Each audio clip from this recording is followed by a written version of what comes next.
Hello ಗೆಳೆಯರೆ, ಎಲ್ರಿಗೂ ನಮಸ್ಕಾರ. ಈ ವಿಡಿಯೋದಲ್ಲಿ ನಾವು ಕನ್ನಡ ವರ್ಣಮಾಲೆಯ ಬಗ್ಗೆ ನೋಡೋಣ ಬನ್ನಿ. ನಾವು ಮಾತನಾಡುವ ಭಾಷೆ ಕನ್ನಡ. ಈ ಕನ್ನಡ ಭಾಷೆಯಲ್ಲಿ 49 ಅಕ್ಷರಗಳಿವೆ. ಅವುಗಳನ್ನು ನೀವು ಸರಿಯಾಗಿ ಬರೆಯುವುದನ್ನು ಹಾಗೂ ಉಚ್ಚಾರಣೆ ಮಾಡುವುದನ್ನು ಕಲಿತರೆ ಕನ್ನಡ ಭಾಷೆ ಬಹು ಸುಲಭವಾಗಿ ಕಲಿಯಬಹುದು. ಕೆಳಗೆ ನೀಡಲಾದ ಕನ್ನಡ ವರ್ಣಮಾಲೆಯನ್ನು ಗಮನಿಸಿರಿ. ಅವುಗಳನ್ನು ಸರಿಯಾಗಿ ಉಚ್ಚರಿಸಿ.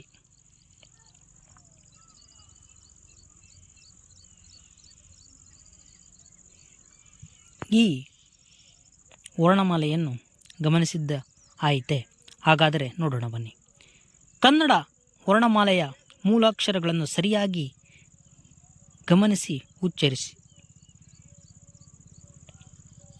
ಸ್ವರಗಳು 13, ಯೋಗವಾಹಗಳು 2, ವರ್ಗೀಯ ವ್ಯಂಜನಗಳು 25, ಅವರ್ಗೀಯ ವ್ಯಂಜನಗಳು 9.